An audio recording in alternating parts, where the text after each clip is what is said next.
नमस्कार दोस्तों, इतिहास गवाह है में आपका स्वागत है।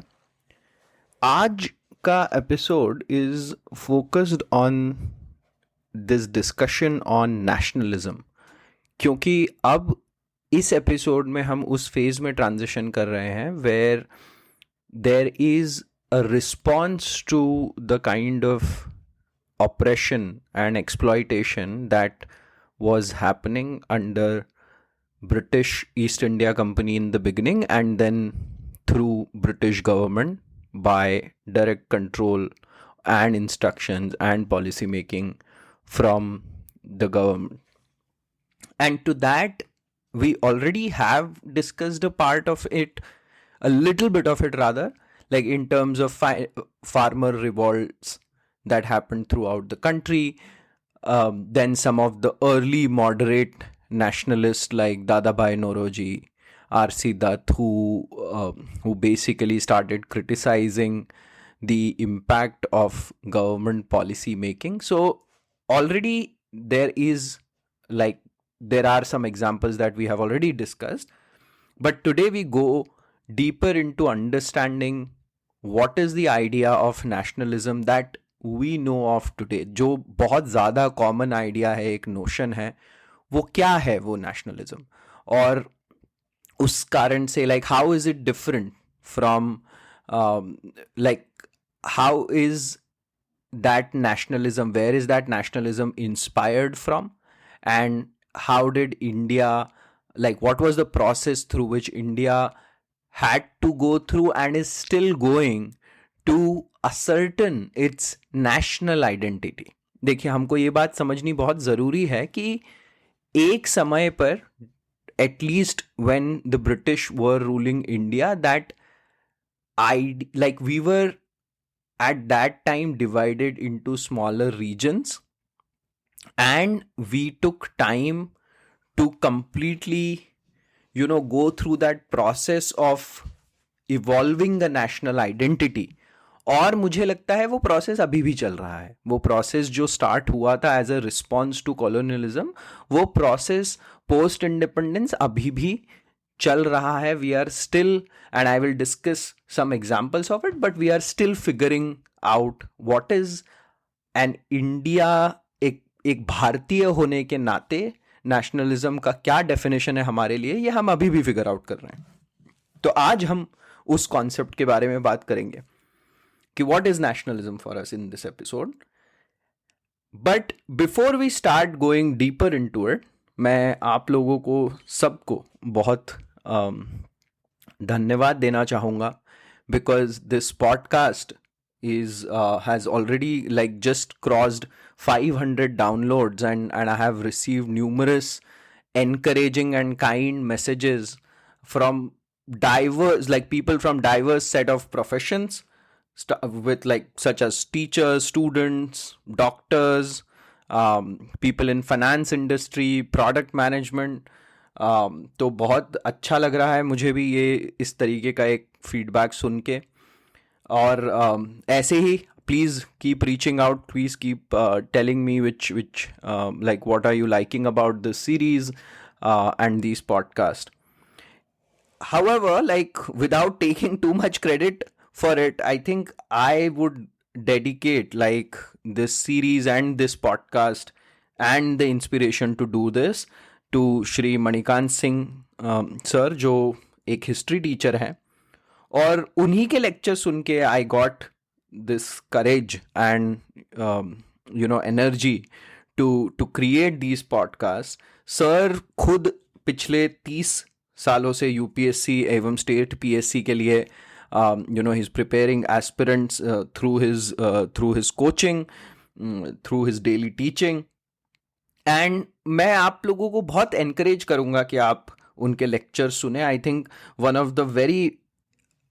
of the things that I really like about Manikant sir's teaching is that उनका जो टीचिंग मटेरियल है वो एक बहुत ही शानदार एसेंस होता है.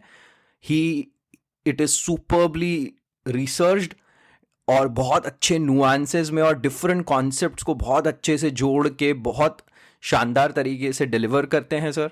तो उस कारण से भी पढ़ने में बहुत मज़ा आता है history. So if you get a chance you should definitely listen to some of his lectures that are available on YouTube. And मेरा महत्वपूर्ण, my aim of doing this podcast is to just be a conduit of information, in this case history and specifically India's history. मुझे ऐसा लगता है कि if you are an Indian, हमें अपने past के बारे में थोड़ा पता हो तो हमें अपने फ्यूचर को समझने में भी बहुत आसानी होगी और बहुत सारे थॉट्स जनरेट होंगी, एक अच्छा समझ डेवलप होगी of the issues of past that are also impacting us today, है ना. तो वो एक मेरा उद्देश्य है कि ज़्यादा से ज़्यादा लोग अगर इसे सुनेंगे तो और अच्छे मज़ा आएगा हमें अपने भारत को समझने में. हमें समझ आएगा कि कितने सारे डिबेट्स जो आज चल रहे हैं वो हिस्ट्री से ही रिलेटेड है, उनका कहीं क्वेश्चन या आंसर हिस्ट्री में ही छुपा हुआ है. एंड दूसरी बात यह है कि I am just like I am myself a student of history. मैं खुद भी अभी पढ़ ही रहा हूँ. इनफैक्ट मेरे कलीग हैं Ankit, who really, we both have a lot of these discussions continuously on every single day, and he has been also like a big inspiration.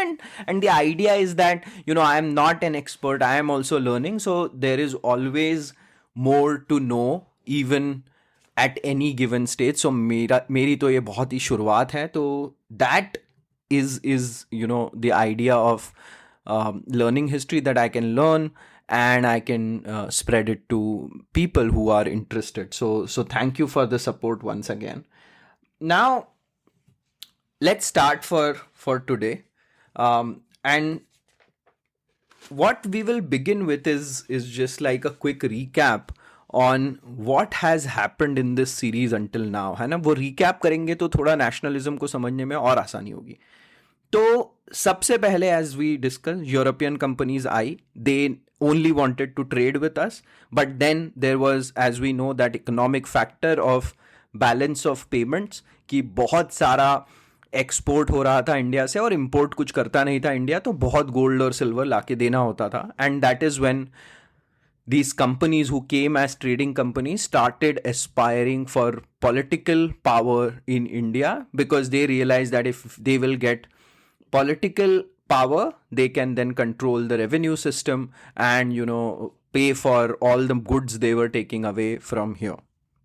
And उसी के बाद फिर हमने देखा, उसी से connected प्लाजी बक्सर की लड़ाइयाँ हुई. उसके बाद ईस्ट इंडिया कंपनी के पास दीवानी आ गई, और यहाँ से हमने कहा कि एक फेज, हमने बोला कमर्शियल फेज शुरू हुआ.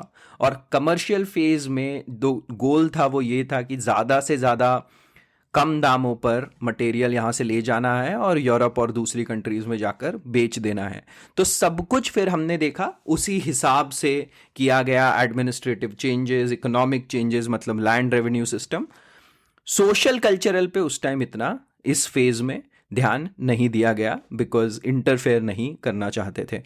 और पॉलिटिकली भी क्या कहा गया, इट वाज रिंग फेंस की स्ट्रैटेजी, कि अपने एनिमीज को एलाइज से घेर कर रखो, है ना, और इंटरफेयर करो सबके पॉलिटिकल मैटर्स में. दूसरा फिर क्या हुआ, धीरे धीरे जो इस फेज में जो पॉलिसीज बनी, जब जो एडमिनिस्ट्रेटिव पॉलिसी बनी, जिसमें द आइडिया वाज कि just control the revenue, leave administration to the puppet nawab, जिसके कारण से बहुत ज़्यादा करप्शन बढ़ा, हमने देखा, जिसके कारण से बहुत ज़्यादा प्रेशर आया फार्मर्स पे. And then because there was 2 consecutive years of drought, अकाल, उसके कारण से 1770 का फैमाइन आया. और इस फैमाइन के आने के बाद ब्रिटिश गवर्नमेंट ने पहली बार इंटरवीन किया ईस्ट इंडिया कंपनी के मामलों में, और कहा कि इसको हम अब थोड़ा ज़्यादा कंट्रोल करेंगे. और वही आइडिया है, अब ज़्यादा कंट्रोल करेंगे तो फिर उस हिसाब से एडमिनिस्ट्रेशन में भी इंटरफेयर करना शुरू करा. They started creating administrative structures in the country instead of just relying on the old administrative structure.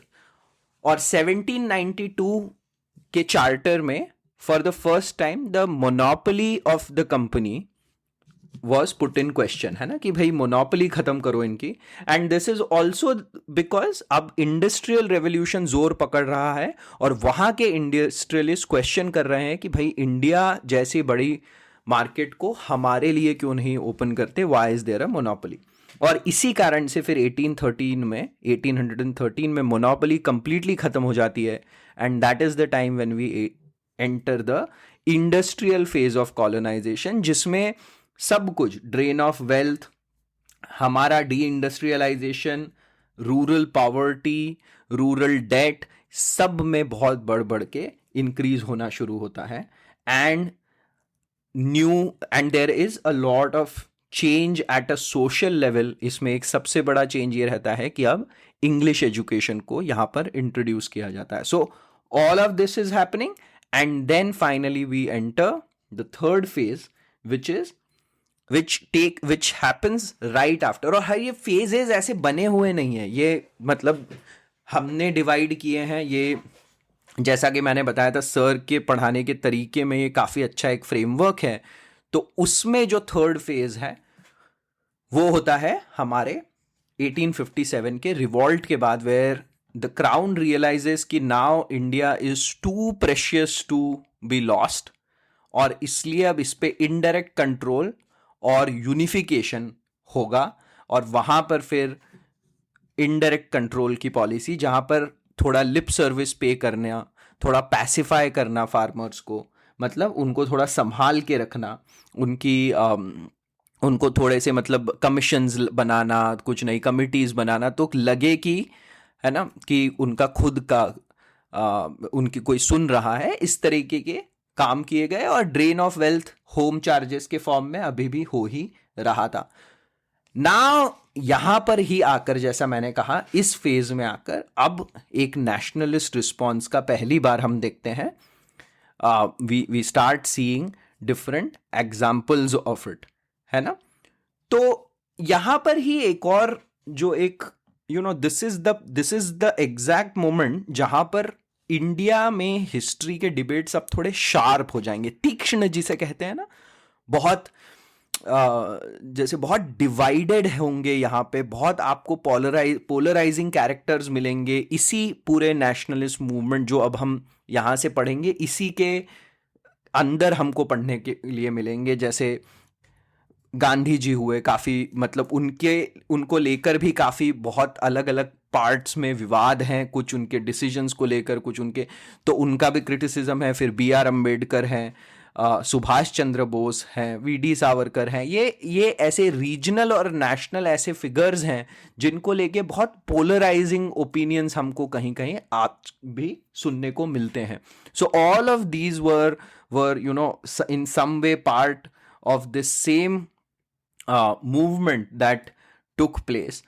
And हम समझेंगे कि इनको मतलब इंडिया का नेशनलिज्म समझना इतना डिफिकल्ट क्यों है. इस पे हम थोड़े से एग्जाम्पल्स लेके समझेंगे कि why is it not so simple to just understand India's nationalism from the perspective of European nationalism, है ना, कि जैसा यूरोप में है वैसा ही क्यों नहीं हम इसको समझ सकते हैं और कहाँ पर ये प्रॉब्लम्स आते हैं. तो सबसे पहले देखते हैं कि शुरुआत जब यूरोप में हुई तो कहां से हुई. एंड सबसे इंपॉर्टेंट चीज यहां पर है कि यूरोप में पहले ट्रांजिशन हुआ फ्यूडलिज्म से कैपिटलिज्म. और जब कैपिटलिज्म में ट्रांजिशन होना शुरू हुआ धीरे धीरे करके, तब थोड़ा सा the idea of national identity, और वो नेशनल आइडेंटिटी कैसे आई, ट्रीटी ऑफ वेस्टफालिया हुई थी, जिसके बाद जो मोनार्क्स थे उन्होंने अपनी जो जोग्राफिकल बाउंड्री होती है उनको डिफाइन करना शुरू करा, ज्यादा सेंट्रलाइज स्ट्रक्चर बनाने शुरू करे. And the other part that started coming up was the idea of one language one nation, है ना. और शुरू में हम जब यूरोपियन हिस्ट्री में देखेंगे तो ब्रिटेन और फ्रांस इसके बहुत ज़्यादा अग्रणी पायोनियर्स रहे। शुरू में नेशनल चर्चेस का जो कॉन्सेप्ट था वो ब्रिटेन और फ्रांस में पहले आया, जोर पकड़ा, और उसके बाद आप देखेंगे वहाँ से थोड़ा सा एक नेशनल फीलिंग का जन्म हो गया, जो लैंग्वेज से बहुत कुछ जुड़ी हुई थी। और ये जो वन लैंग्वेज वन नेशन वाला कॉन्सेप्ट है, ये बहुत अहम, it's an important part of European nationalism, है ना। पर ये वाला नेशनलिज्म जो था शुरू में, ये मोनार्कियल नेशनलिज्म था। मतलब मोनार्क के नाम से ही कंट्री जानी जाती है। और लुई 14 ने तो मतलब शायद ऐसा भी कहा था कि आई एम द नेशन के लेवल पे उन्होंने ऐसी एक बात कह दी थी, है ना। तो और फिर जीन जॉक रूसो जैसे जो आगे चल के विचारक हुए, उन्होंने थिंकर्स हुए, उन्होंने इसको क्वेश्चन करा, और the idea of will of people came up, है ना, कि विल ऑफ पीपल आया। फिर जो फ्रेंच रेवोल्यूशन हुआ उसके बाद this idea of democracy came up as a part of nation. तो नेशन के विद इन ये एक डेमोक्रेटिक स्ट्रक्चर की तरफ बढ़ना शुरू हुआ यूरोपियन नेशनलिज्म। तो पहले मोनार्कियल रहा, फिर फ्रेंच रेवोल्यूशन के बाद डेमोक्रेटिक स्ट्रक्चर की तरफ नेशनलिज्म बढ़ना शुरू हुआ, है ना। And as I said, a majority of the world was colonized by European countries, so that form of nationalism and those ideas also spread to these colonies. In India being one of the colonies, हमारे पास भी European nationalism का idea spread हुआ। इसके बारे में अगर आपको और अच्छे से समझना यूरोपियन कॉन्टेक्स्ट के बारे में, तो जो एक फ्रेंच रेवोल्यूशन पे मैंने एक 7 एपिसोड की सीरीज करी है, वो ज़रूर सुनिएगा, आपको बहुत अच्छा कॉन्टेक्स्ट मिल जाएगा। और सुनने से एक फ़ायदा ये भी होगा कि आपको जो इंडिया में जो हो रहा है उससे और कनेक्शंस आप जोड़ पाएंगे। तो कभी टाइम मिले तो प्लीज़ सुनिएगा उसे।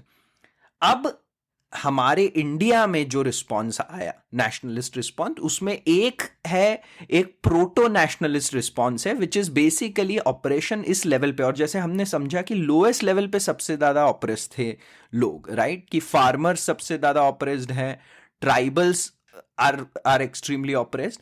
तो उन लोगों के तरफ से पहले एक प्रोटो नेशनलिस्ट जिसे कहते हैं, एक रिवॉल्ट होना शुरू हुआ इस ऑपरेशन के against. Many of these revolt मतलब were not directly against the British government, है ना। जैसे हम लोग वो इंडिगो रिवॉल्ट की बात कर रहे थे, वो डायरेक्टली ब्रिटिश के अगेंस्ट नहीं था, वो जो इंडिगो मैन्युफैक्चरर्स थे उनके अगेंस्ट था, है ना। तो बहुत सारे रिवॉल्ट में इस तरीके की भावना थी कि they were not directly against the British, but जैसे कहते हैं ना कि it was the first response to the exploitation and oppression that was happening. और फिर क्या हुआ, there were improvements that British had also made, again we know not intentionally but unintentionally. जैसे मैंने कहा, रेलवेज जो था वो सोशल मोबिलिटी में बहुत सहायक बना, बहुत हेल्पफुल हुआ। उसके बाद टेलीग्राफ, फिर उसके बाद पोस्टल सर्विस, है ना, प्रेस, प्रिंटिंग प्रेस आए, जर्नल्स आए, पब्लिकेशंस लाना शुरू करे, कार्टोग्राफी करी, मतलब इंडिया के मैप को निर्धारित किया, बाउंड्रीज बना। तो यहां से भी एक कंट्रीब्यूशन मिलना शुरू हो गया। People could communicate, people could talk, people could travel, है ना। तो यहां ये एक कुछ कंट्रीब्यूटिंग फैक्टर्स भी हुए। तीसरा क्या था, हमें अपनी खुद की संस्कृति से ही प्रेरणा मिली, है ना। देखिए, प्राचीन बहुत पहले से ही जो एक जम्बू द्वीप का जो एक आइडिया है, वो बहुत पहले ही हमारे पुराणों में, शास्त्रों में आपको उसका रेफरेंस मिलेगा, है ना। एंड वहां से एक आइडिया आता है। फिर कौटिल्य के अर्थशास्त्र में भी जो आइडिया ऑफ, मतलब कौटिल्य का एक चक्रवर्ती सम्राट का आइडिया होता था, right, who will rule the entire land mass, उसका जो एक आइडिया था। फिर हम देखेंगे कि जो हमारे तीर्थ होते हैं वो भी अक्रॉस बहुत सारे रीजन्स फैले हुए होते हैं, and that also tells us कि people were travelling across these regions at that time. फिर बहुत सारे उस टाइम के जो रचनाएं हैं, मतलब someone has written, like for example Kalidas के जो मेघदूत है उसमें भी आप जब मतलब कहते हैं कि उसमें भी बहुत अच्छा ज्योग्राफी का रेफरेंस है. So all of these are also contributing to the idea कि भाई ये एक सिंगल एंटिटी थी and that idea was not new to us, it was there. And इसके साथ साथ एक और चीज क्या हुआ कि 19th सेंचुरी में अब जो इंग्लिश एजुकेटेड एलीट था, राइट, जो याद है जो मैकॉले ने जिसकी इमेजिनेशन करी थी, वो एलीट अब वेस्टर्न आइडियाज ऑफ लिबरलिज्म और नेशनलिस्ट आइडियाज से इंस्पायर होकर that thought also started coming up, है ना. बट इसमें डिफरेंस क्या था? देखिए ये थॉट कैसी, मतलब आप खुद सोचिए कि जो एक इंग्लिश एजुकेटेड एलीट है, इंडियन है, जिसको अब समझ में आने लग गया है, वो पूरे आइडिया से अग्री नहीं करेगा. क्योंकि व्हाट इज द कॉन्ट्राडिक्शन कि अरे ये अगर this is nationalism, so why are we being exploited in its name, है ना. जो ब्रिटेन हमारे लिए, जो ईस्ट इंडिया कंपनी हमारे साथ कर रही थी, वो तो अपने नेशन के लिए कर रहे थे ना ये सब.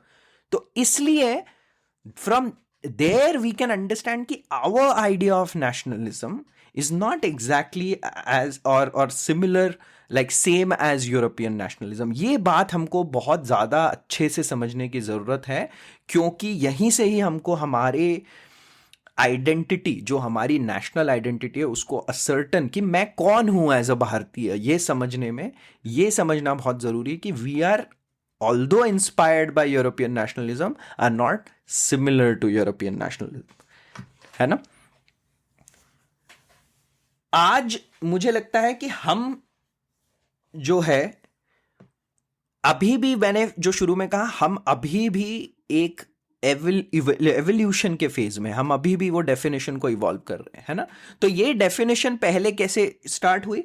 ये डेफिनेशन जैसे मैंने कहा पहले तो एलीट इंग्लिश एजुकेटेड लोगों की तरफ से स्टार्ट हुई and then it spreaded through different castes and different like farmers and laborers through different year like eras. थोड़ा जैसे जैसे आगे बढ़ते जाएगा वैसे वैसे ये स्प्रेड बढ़ेगा. For example, Gandhi ji acted as a bridge between the elite and the farmers, right. Bhimrao Ambedkar at that time on a regional level, V D. Savarkar, इन लोगों ने कास्ट आइडेंटिटी को बहुत चैलेंज किया, इन्होंने कास्ट सिस्टम को बहुत चैलेंज किया, राइट. तो इन लोगों ने फिर वो नेशनलिज्म का आइडिया और लार्जर मासेस को पहुंचाया, which were at that time divided by caste. So वहां से और इंक्लूसिविटी आई. उसके बाद लेबर प्लाइट को, जो कम्युनिस्ट सोशलिस्ट मूवमेंट स्टार्ट हुए 1930s में, उन्होंने लेबर प्लाइट की तरफ ध्यान दिया, तो नेशनलिज्म का कॉन्सेप्ट वहां पे भी इवॉल्व हुआ. फिर हमारी जो विमेन लीडर थी, उन्होंने विमेन एम्पावरमेंट. तो देखिए the idea of a nation involves everyone's identity, right. मतलब हम सबको उसको इंक्लूसिव बनाते जाना है. तो ये इस तरीके से एक इंग्लिश एलिट जनता से नीचे की तरफ परकुलेट होना शुरू हुआ through the efforts of different leaders and different movements. अब फाइनली हम आते हैं क्या अंतर है वेस्टर्न नेशनलिज्म और इंडिया एज नेशनलिज्म में. और सबसे पहले, जैसे मैंने कहा, the biggest problem is that European nationalism was based on, and अभी भी आप देखेंगे, वन लैंग्वेज वन नेशन का आइडिया. और इसलिए जब हमको स्वतंत्रता मिली, देखिए हमारे नेशनलिज्म में एक कहीं ना कहीं त्रुटि रह गई, गड़बड़ी कुछ हो गई, क्योंकि देखिए ultimately it led to partition. और पार्टीशन एक बहुत ही ज्यादा हार्ट रेंचिंग और बहुत ही ज्यादा दुखद एक इवेंट है हमारी हिस्ट्री में, right. We were undivided until 75 years ago, which is just, it's just it's like no words for it, right. But that happened, मतलब कहां पर क्या हुआ ये वही डिबेट है, but it was an unfortunate reality. तो हमारे नेशनलिज्म के प्रोसेस में भी कहीं पे कुछ तो गड़बड़ी हुई है ना, और वो भी समझना बहुत जरूरी है. And again as I said, like it's like a very wide discussion, but we have to be aware of it, है ना. तो ये जो वन लैंग्वेज वन नेशन का तो आइडिया था यूरोपियन, और इसी कारण से क्या हुआ, जब इंडिया को 1947 में आजादी मिली तो पूरा फुल वर्ल्ड वाज क्वेश्चनिंग कि will we ever stay as a single sovereign nation, क्या हम यूनाइटेड रह पाएंगे, क्योंकि देखिए उनके पास इसके अलावा कोई एग्जाम्पल्स नहीं थे। और देखिए this is what is the idea of India, why it is complicated. Just one example है ना, कि यहां पर उन्होंने देखा कि अरे यहाँ तो इतनी सारी लैंग्वेजेस है, so they should all be divided based on region. और इसलिए फिर शुरू में जब Congress had floated the idea of one language one nation, तो वो आइडिया मतलब it did not catch imagination. और आजादी के बाद जब ये आइडिया फ्लोट हुआ तो सदर्न स्टेट्स सेड कि we will not feel inclusive if there is one language one nation. इसलिए शुरू में फिर इंग्लिश और हिंदी है ना, दोनों को स्थान दिया गया, और इस कारण ताकि ये सब इंक्लूसिव हो पाए। और फिर आगे चल के हमारे 8th शेड्यूल में 8वीं अनुसूची में 14 लैंग्वेजेस को स्थान दिया गया, और फिर बाद में बढ़ा के उनको 22 लैंग्वेजेस कर गया। So we became 22 languages and one nation, है ना। अब हमको 75 ईयर्स हो गए, so clearly we beat the predictions and we stayed one as nation. Whereas अगर आप दूसरी जगह एग्जाम्पल्स देखें तो काफी आपको देखने को मिलेगा, जैसे 1957 में the Sri Lanka government took a resolution कि सभी को सिंहली बोलनी होगी श्रीलंका में जितने लोग हैं। और उस कारण से फिर बाद में जो वहां पे सिविल वॉर हुआ, एलटीटी का राइज, ये सब वहां से ही निकल के आया, क्योंकि तमिल भी एक ऐसी लैंग्वेज थी जो वहां लोग बोलते थे and they did not feel represented. Same happened for east Pakistan. जब जिन्ना कहते हैं वहां गए थे तो उनको ऐसा बोल के आए थे कि आपको थोड़ा उर्दू के प्रति you have to be prepared for Urdu becoming the national language, and of course they did not accept, which led to Bangladesh. तो ये हम देखते हैं कि लैंग्वेज एक बहुत ही पावरफुल चीज होती है to keep and we have stayed united as one nation after all of like these different languages. That tells you a lot about how much like about the complications. आप देखिए दुनिया में अभी भी देखिए, स्कॉटलैंड आपको एक एग्जांपल मिलेगा, स्पेन में कैटलूनिया जो एरिया है जहां पे बार्सिलोना फुटबॉल क्लब है, कैटलन एरिया, वहां पे अभी भी ये सब भाषा रिलेटेड विवाद चल ही रहे हैं, है ना। तो ये बहुत अद्भुत एक अच्छी चीज है एक इंडिया की, जो हम इतनी सारी भाषाओं को लेकर भी साथ चल पाए और रह पाए। दूसरा, आज जो एक और चीज इंडिया में हो रही है, अच्छा हाँ, by the way the second challenge was giving protection to all religion, and इसलिए फिर आर्टिकल 25 to 28 में रिलीजियस फ्रीडम की बात पर फोकस किया गया है, और कहा गया है कि देखिए राज्य के द्वारा धर्म को संवर्धन न दिया जाए पर समान दूरी रखी जाए, मतलब सबके साथ एक इक्वल डिस्टेंस मेंटेन करा जाए सारे रिलीजन के साथ बाय द स्टेट, है ना। तो किसी भी रिलीजन के सपोर्ट और अगेंस्ट में कुछ स्पेसिफिक नहीं करना है, ये बहुत एक अच्छा सा जो क्लॉज है। और इसी कारण से क्या हुआ, आप देखेंगे जो यूनिफॉर्म सिविल कोड का कॉन्सेप्ट है, क्योंकि हर कोई अगर अपने रिलीजन की जब प्रैक्टिस कर सकता है तो उसका मतलब ये भी है कि जो आपके विवाह मतलब मैरिज एंड आपका तलाक और सक्सेशन, इन सब के लॉज भी उस प्रैक्टिस के अनुसार डिफाइंड होंगे, और that becomes like one of the key issues that has also still stayed unresolved. It has stayed unresolved. ये अभी भी एक चीज है जो मुझे लगता है कि ये हमेशा मुझे लगता है एक बहुत हीटेड डिबेट है, और ये हीटेड डिबेट अभी कुछ और चलते ही रहेगा इस तरीके से। एंड फाइनली जो मुझे लगता है कि आज एक और नया एक जो पार्ट और डिबेट ऑन नेशनलिज्म जो जनरेट हो रहा है वो ये है कि what is the idea of regional identities. How do we ensure that all the regions in this country feel heard, represented, and they don't feel misrepresented, है ना। मुझे ऐसा लगता है कि बहुत सारी रीजनल कम्युनिटीज जो हैं इंडिया में, उनको शायद ऐसा लगते रहा है कि शायद उनको या तो वॉइस नहीं मिली या उन्हें मिस रिप्रेजेंट किया गया है नैरेटिव्स में।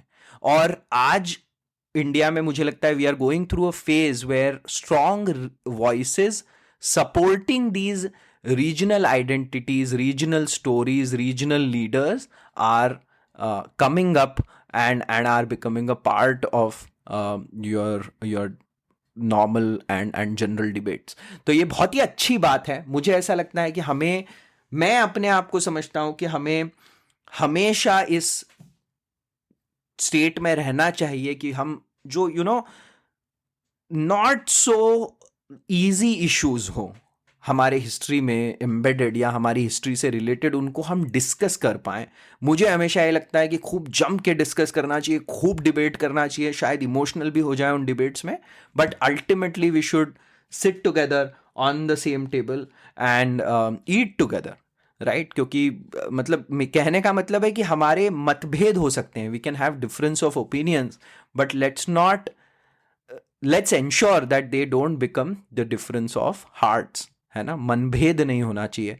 हमको डिबेट ज़रूर करने चाहिए क्योंकि ये डिबेट ज़रूरी है। हम पे यूरोपियन नेशनलिज्म अप्लाई नहीं होता और इसलिए हमें अपने आप का नेशनलिज्म इवॉल्व करना होगा, जिसमें धर्म, जिसमें कास्ट, जिसमें लैंग्वेजेस, इन सब के कारण बहुत डिबेट्स जनरेट होंगे।